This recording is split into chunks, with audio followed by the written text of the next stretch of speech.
Shohei Ohtani makes his final start of the season, and John, he sets another major league record. We'll tell you all about it. And were you surprised by the Phil Nevin news? He's back, and we don't think it's a bad thing, and we'll explain why, especially to our Angel friend and fan, David Brunn. And what are the three top priorities for the Halos this offseason? John and I have some ideas. You're Locked On with Mike and John, and this is Locked On Angels. You are Locked On Angels, your daily Los Angeles Angels podcast. Part of the Locked On Podcast Network, your team every day. And thanks for making Locked On Angels your first listen of the day. We're free and available wherever you get your podcasts. You can give us a rate and a review on Apple Podcasts and Spotify. And thank you to those that have recently. And those 5 stars they just sit on our hearts so well. And if you're watching on YouTube, you can like, comment, subscribe, and click the bell to be notified every time a new episode drops. Thanks for joining us for this edition of Locked On Angels, where it's your team every single day. You've got the Frisch Brothers here with you, a.k.a. the Super Halo Bros. My name is John, and that's my brother Mike. And my name is Mike, and that's my brother John. Game 162 is in the books, and we've closed the book on this Halo season that has been very frustrating at times, hopeful at times, and exciting at times because of all of the accomplishments from the likes of Reed Detmers and Shohei Ohtani and Mike Trout. And we had one more game on Wednesday against the A's, and we took the L and the sweep. What a terrible way to end the season. However, I'm more focused on the positives here, Mike. Yes. Let's talk about some good news, because game 162 without good news smelled like poo. So, all right, let's start with Shohei Ohtani.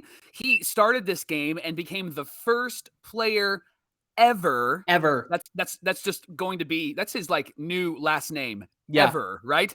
The first player ever in all of history of baseball to qualify for the league leaders in both as a hitter and as a pitcher in the same season. Johnny, Correct. He finished with these pitching stats: a 2.33 ERA, a 1.01 WHIP, and an 11.9 strikeout per 9 rate. Good grief. He joins a guy named, Randy Johnson from is that all? 1997 as the only pitcher to qualify to post these numbers in a full MLB season. This guy is phenomenal. This guy is incredible. This guy is extraordinary. This guy's the unicorn, Johnny.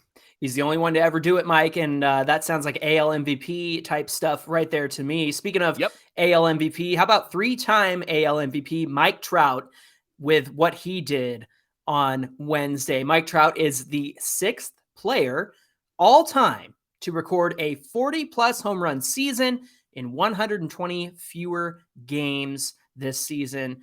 350 in his career. He's halfway to 700, baby, and he joins Hank Aaron, Ken Griffey Jr., Matt Williams, JD Martinez, and Nelson Cruz as the only players to ever record 40 home runs or more in less than 120 games. The guy was gone for 36 days, and he is the second most home runs in the American League, behind somebody named Aaron Judge. Unbelievable. And how great it was to see him hit that 450 plus bomb to center field. And you knew that he was going for that. And here's what we love about Trout. It was a typical Trout at bat. Mm-hmm. He was down 2 strikes, 0-2, right? And then he worked the count. This guy is so good. And I know that people give a lot of grief to past players like Barry Bonds because of, the steroid rumors and all of that stuff.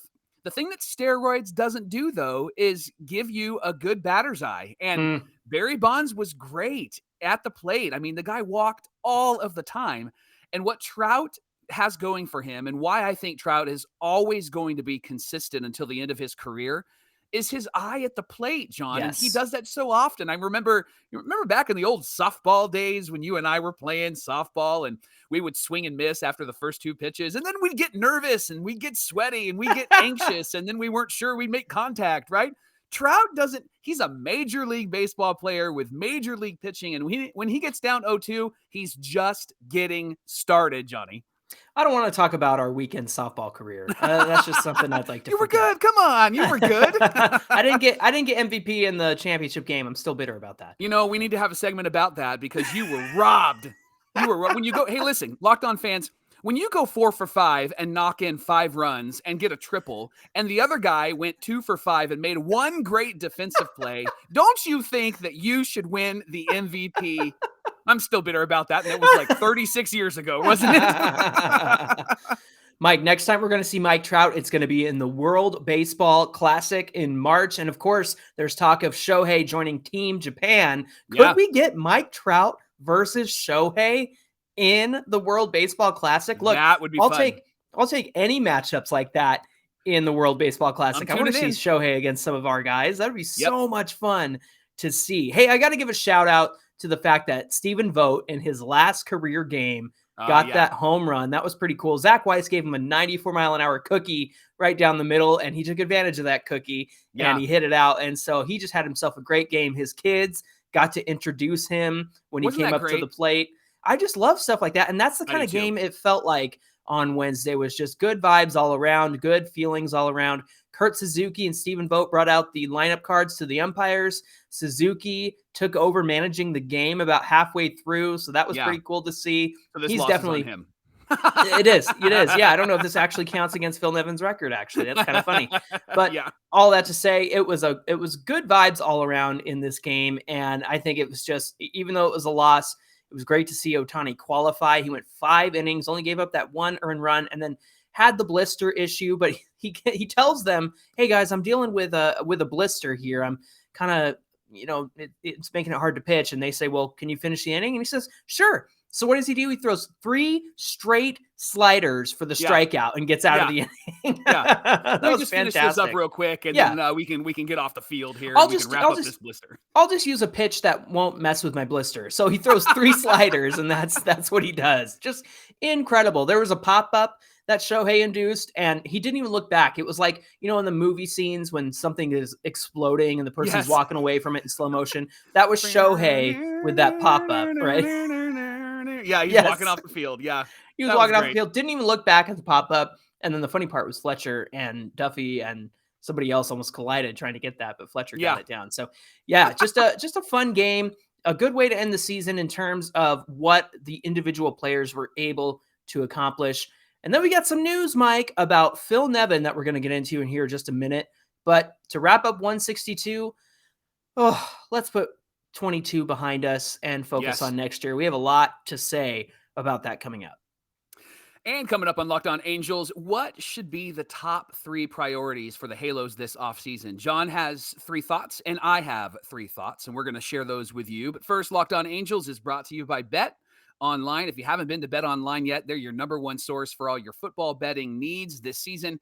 You can find all the latest player developments, team matchups, news, podcasts, and in-depth articles and analysis on every game that you can find. The truth is, everything that you need to make a really wise bet, Bet Online will hook you up and help you out. And as always, they remain your continued source for all your sport wagering information, live betting, and up-to-the-minute scores for every sport out there. Fastest and easiest way to check in on all your favorite games? Bet Online. You can check out baseball playoffs, MMA, boxing, and even golf. Head to betonline.net or use your mobile device to learn more about the trends and actions. Bet Online, where the game starts.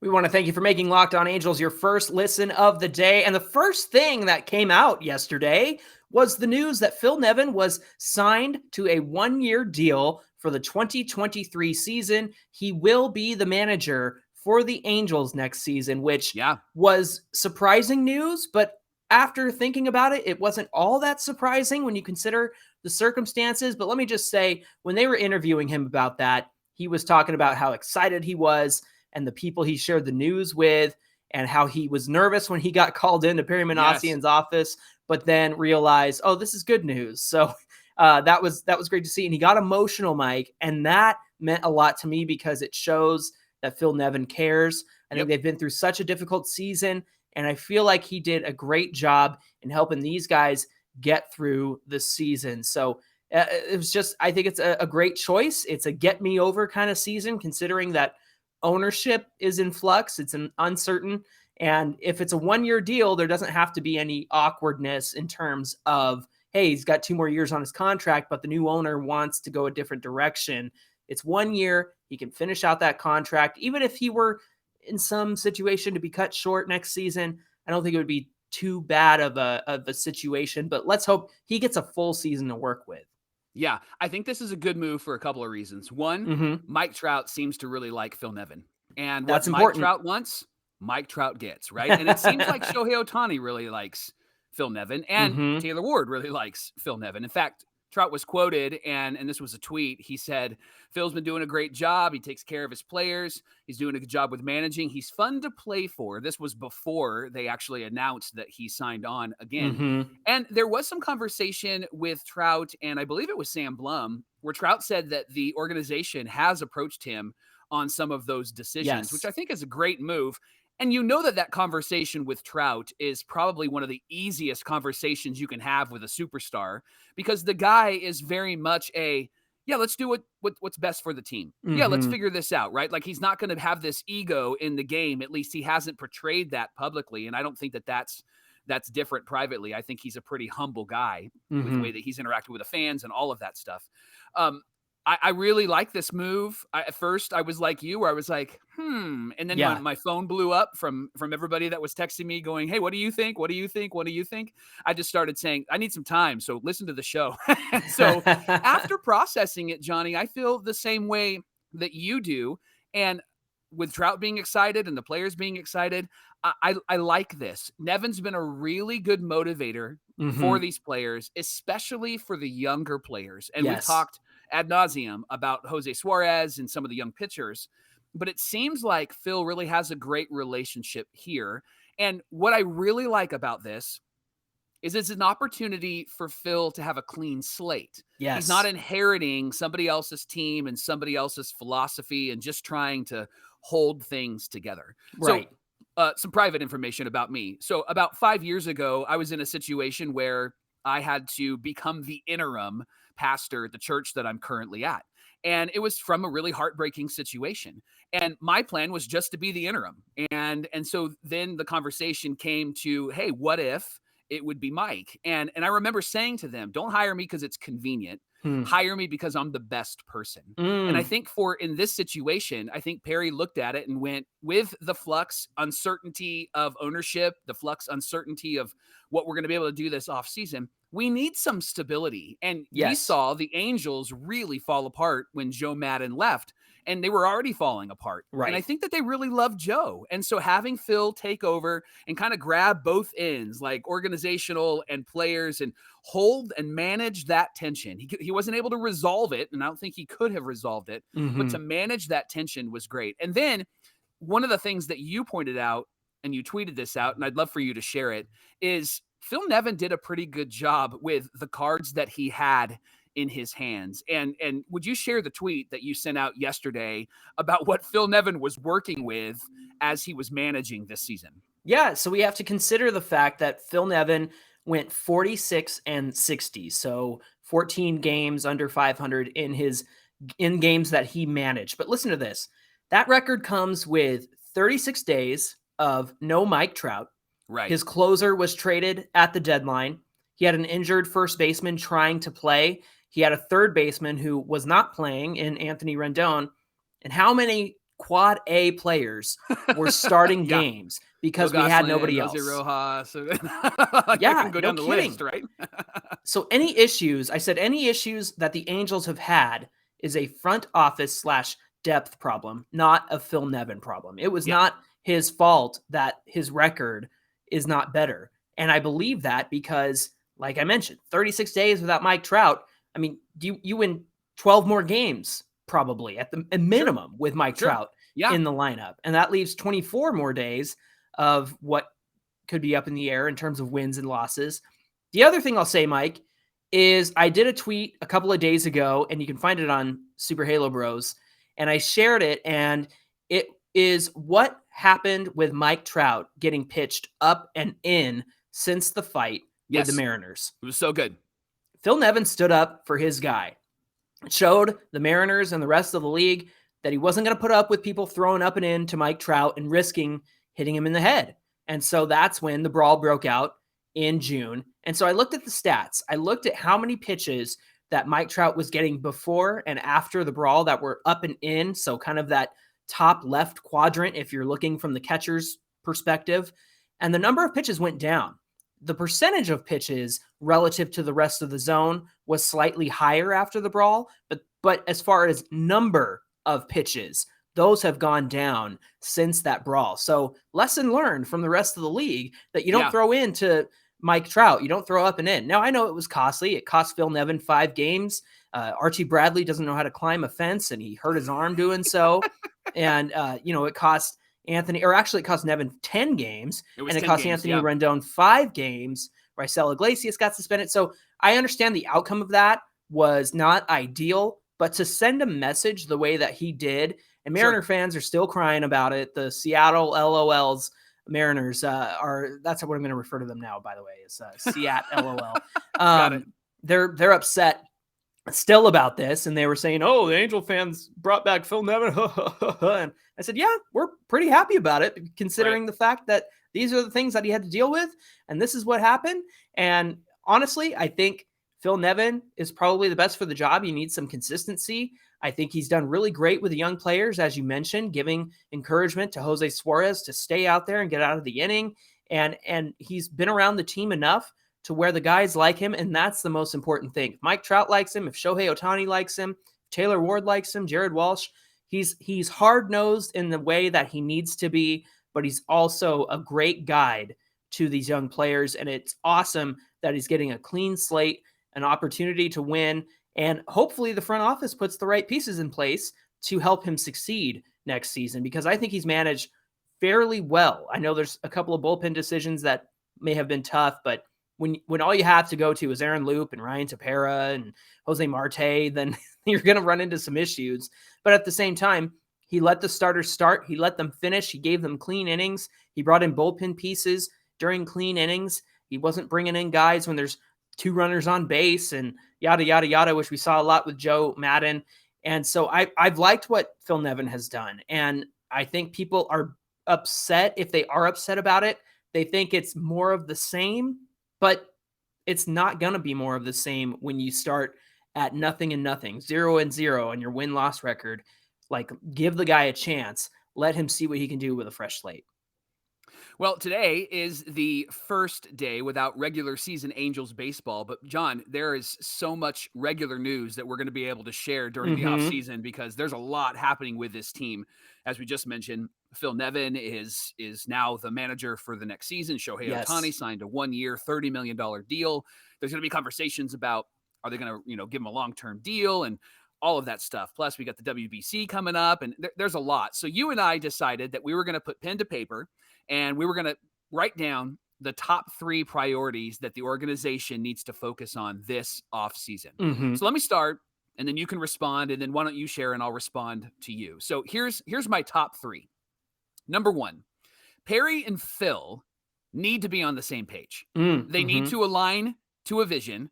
They need to align on players, coaches, their approach, their philosophy. Colin Cowherd, who's one of my favorite announcers, he mentioned something, and it was a football analogy.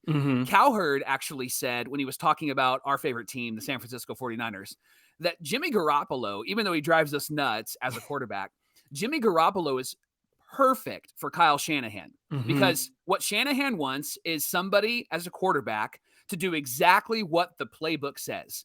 Say hike, 2 steps back, throw it to Debo, get out of the way, right? And so, but what I like about that is that they have a game plan. They have a philosophy. There is a vision, right? This is what I want you to do. Let's work together. And Garoppolo's like, yeah, man, just give me Debo, give me Brandon Ayuk, give me these guys, right? The same needs to be true for the Angels for next season. They need to say, here's the players that you have. Here's what we're going to do. No more conversations like we've talked about where, it's going to be Joe Adell and Brandon Marsh and Mike Trout in the outfield. And then the day before the season starts, I think it's going to be Taylor Ward. It's going to be Taylor Ward. Right? Now, that doesn't mean in spring training somebody rises to the top and you have to reconsider that. But I think privately they need to say, here's what we're going to do. And then publicly they need to say, everybody has a shot here. Right. Except Mike Trout. Trout's going to be in center, right? Everybody's got a shot. So Perry and Phil need to be on the same page and have the same approach. They need to align themselves, because if they don't, it's going to be messy. So let me bring up a point about this, because I like what you have to say about Perry and Phil being on the same page.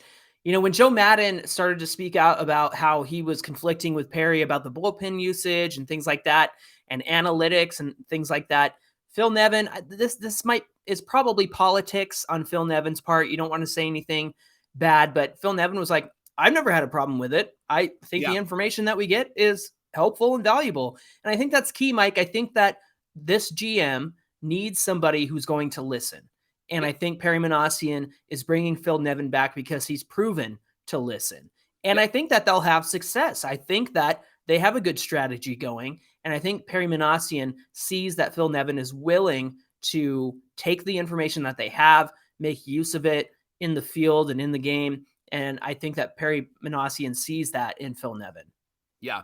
Number 2, they need to make a decision within the next week or two on how they're going to approach making this team better in 2023. Are we going to go with the young guys, or are we going to sign the big guys, or are we going to do a mix of both? It can't be like, well, you know what? We didn't get Garrett Cole, so let's throw money at Anthony Rendon. Right. It can't be None of that that. way. No. And what it has to be is, here's our plan. We need this, this, this, and this, and we're going to actually go and do that this way. We're either going to throw money at it, or we're actually going to use these young guys in the minor leagues who have proven that they actually are going to be pretty competitive, and then bring them up and let the kids play and make that decision within the next couple of weeks. Don't wait. So that way, when you get into the off season, you get into the winter meetings, you have a game plan, you have a strategy. Here are the trades that we're going to make. Here's what we're going to do. Like, get on the phone and start deciding what it is that you're going to do. And then number 3, I think they need one starter.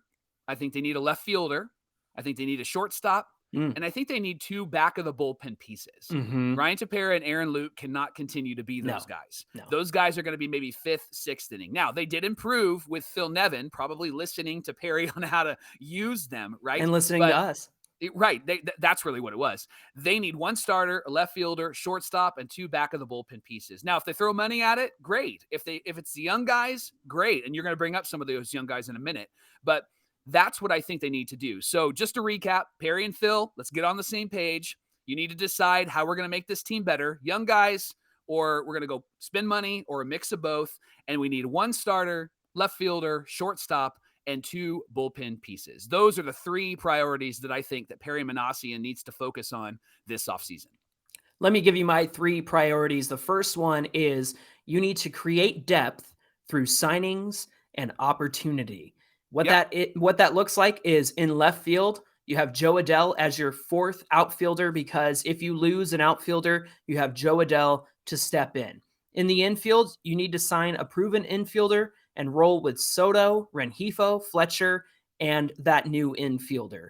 When it comes to starting pitching, you got to get Lorenzen back, and you got to get one more starter who can be a solid number 2 behind Shohei Ohtani.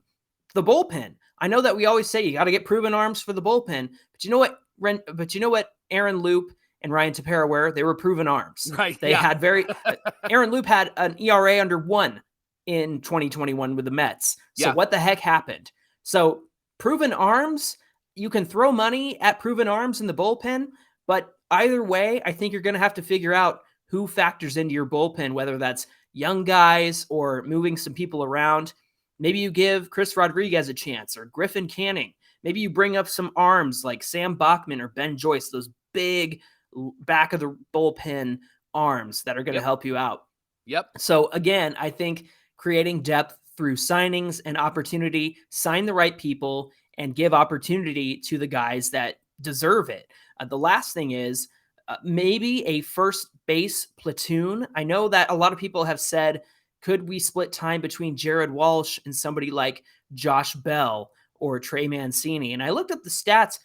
Josh Bell actually is better against righties rather than lefties. And so he's still better against lefties than Jared Walsh is, but his strength is in righties. Trey Mancini is actually pretty good against both.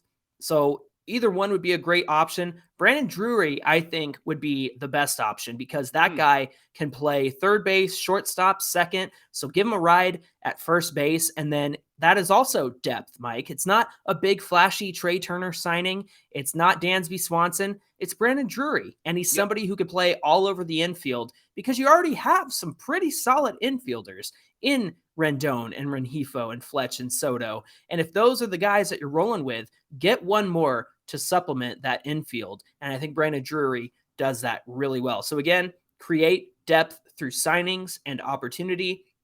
The second thing that they need to focus on this offseason is getting a new hitting coach and build out a hitting philosophy. Jeremy Reed should be gone today. While you're listening to this episode, I hope there's breaking news that Jeremy Reed has been let go and dismissed. Now, on that note, they need to bring in somebody who understands what these Halos bring to the table. And Mike, our best decade, 2000 to 2009, how much small ball did we play? Right. So much. Right. So much small ball. You have to create runs and take advantage of the kinds of bats that you have in your lineup. You can't just focus on getting those big hits. We have our sluggers. We have Ohtani. We have Trout. We have Taylor Ward when he's healthy. Jared Walsh can hit 30 home runs when he's healthy. But you have to trust that guys like David Fletcher and whoever you have at shortstop and maybe even your catcher can move guys over, get the sacrifice flies, but more importantly, put the bunt down and put the squeeze on some of these pitchers and make them flustered on the mound. And we saw that a little bit early on in April. We had a lot of success putting down bunts and moving runners over and, taking an out, but also scoring a run. A run's a run, and runs are hard to come by in this day and age. And so I think you need to create those any way that you can. And the last thing that the team needs to focus on in the off season, sell the team. Sell the team. Sell the team, Artie. And I know it's in process, but here's the thing. We need news that the process has begun between Artie Moreno and somebody who's buying the team. We need to know that something is in the works, and we need to know what the timeline will be, how long they expect it to take, and how long it will be until the sale goes through. I understand it might not be this season, next season, or whatever, or this off season and this season when we start playing again. I understand that, but we need news about where this is going, who's going to buy. We need that news in the off season. So let's sell the team. Let's get that process going. Let us know who the buyer is going to be and when we can expect that sale to go through.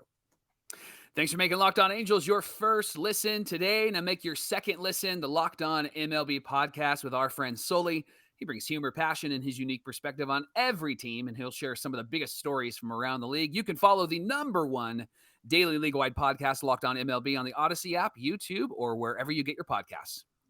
Don't forget to give us a follow at Locked On Angels if you want to keep up with all the latest and greatest news about our Halos. You can also catch us at Super Halo Bros on Twitter and Instagram. Michael, what do we have on deck for tomorrow's show? Well, we received your player evaluations. You got out your red pen and you gave them grades. And so we're going to let you know how you graded these Angels this season. Find out tomorrow on Locked On Angels. As a former teacher, there's no greater feeling than having a big red marker and writing up and down on a page. Writing notes in the margins. Yep, exactly. All right, y'all. We hope that you have a great day, and we will see you back here tomorrow. Until then, my name is John, and that's my brother Mike. And my name is Mike, and that's my brother John. That's going to do it for this edition of Locked On Angels, and we hope that you'll join us again tomorrow.